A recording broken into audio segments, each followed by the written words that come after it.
साथीहरू खुसीको खबर छ, नेपाल सरकारले चाहिँ पेट्रोलियम पदार्थको आयातमा चाहिँ 50% सम्म कस्टम ड्युटी चार्ज चाहिँ घटाउने भएको छ र यसले पक्कै पनि यो बढ्दो पेट्रोलियम पदार्थहरूको रेटमा चाहिँ जनताहरूलाई केही न केही सहयोग चाहिँ पुग्ने देखिन्छ र चाहिँ अहिले चाहिँ हाम्रो हालसाल पेट्रोलियम पदार्थको रेट चाहिँ लगभग 200 रुपियाँ प्रति लिटर छ हैन।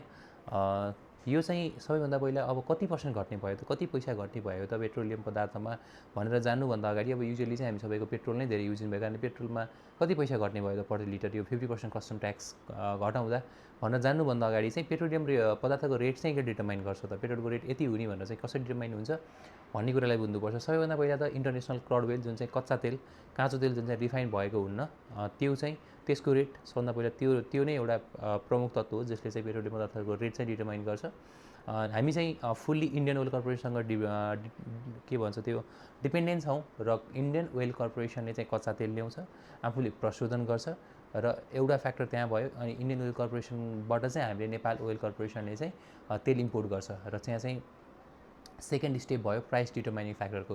तेस्रो भनेको चाहिँ हाम्रो गभर्नमेन्ट ट्याक्स अनि यो इम्पोर्ट ड्युटिजहरू भयो। त्यसपछि चाहिँ अनि यो ट्रान्सपोर्टेसन र स्टोरेज कस्ट भयो।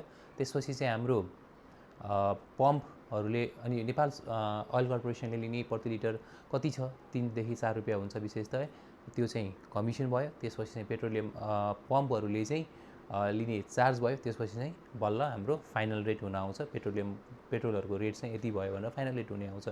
र चाहिँ पेट्रोलको मानव हजुरहरूलाई इक्जाम्पल दिएर अझ बुझाउन सजिलो हुन्छ। मानव अहिले चाहिँ पेट्रोल प्रति लिटर 200 रुपियाँ प्रति लिटर छ भने चाहिँ त्यसको चाहिँ सरर हिसाब हेर्ने हो भने चाहिँ इम्पोर्ट गर्दा चाहिँ इन्डियन ओइल कर्पोरेसनबाट चाहिँ नेपाल ओइल कर्पोरेसन इम्पोर्ट गर्दा चाहिँ त्यो तेलको प्राइस लगभग 105 रुपियाँ हुन्छ जुन चाहिँ बेस रेट हो। त्यसमा चाहिँ अब गभर्नमेन्टको ट्याक्सेसहरू लाउँछ।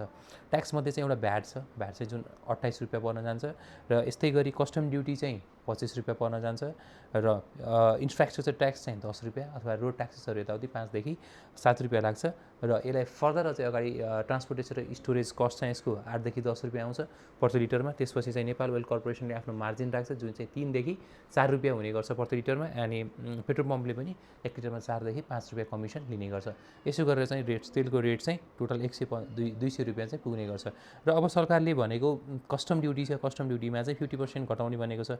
हाम्रो कस्टम ड्युटीले त्यति धेरै ओभरअल रेट चाहिँ डिटरमाइन गर्दैन, किनभने कस्टम ड्युटी चाहिँ 25% ओभरअल भ्याट नै घटायो भने चाहिँ अरू ट्याक्स पनि सहित घटायो भने चाहिँ डेफिनेटली ह्युज इन्फ्लुएन्स हुन्छ। कस्टम ड्युटी मात्रै घटाउने हो भने चाहिँ 25 रुपियाँ जुन कस्टम ड्युटी आउँछ, जुन प्रति लिटर 200 यदि पेट्रोलको रेट मान्ने हो भने चाहिँ त्यो 25 रुपियाँ चाहिँ कस्टम ड्युटीको 50% भनेपछि 25 को 15 भनेको लगभग 12.5 भयो। त्यति पैसा चाहिँ 1 लिटरमा घट्छ र हामीले चाहिँ अब पाउने रेट चाहिँ 12.5 रुपियाँ चाहिँ प्रति लिटर कम हुन्छ। तर यसले पनि पक्कै पनि सर्वसाधारण जनतालाई धेरै नै सहयोग हुन्छ। हवस्, धन्यवाद। यस्तै भिडियो हेर्नको लागि सुन्दरहरूलाई फलो गर्नुहोला।